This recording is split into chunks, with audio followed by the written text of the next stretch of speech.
Hello everyone, అందరూ బాగున్నారా? ఇది ఎంటీఆర్ గులాబ్ జామున్. అది పౌడర్ మొత్తం వేసుకొని అందులో కాచి చల్లార్చిన పాలు పోసుకొని పిండి మెత్తగా కలిపి పెట్టుకోవాలి. కలిపి పెట్టుకొని 10 నిమిషాలు అలా ఉంచి తర్వాత ఫ్రై చేసుకొని పెట్టుకోవాలి. వాటర్ ఏమో 3 కప్స్ ఆఫ్ వాటరు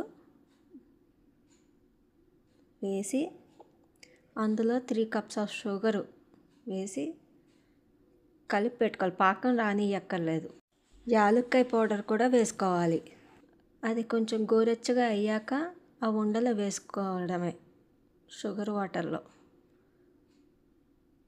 ఉండలు వేసేసుకుంటే సరిపోద్ది. అంతే, అయిపోయింది. Thanks for watching. సబ్స్క్రైబ్ చేయండి, లైక్ చేయండి, షేర్ చేయండి. ఇన్స్టాగ్రామ్లో కూడా ఫాలో చేయండి. బాయ్.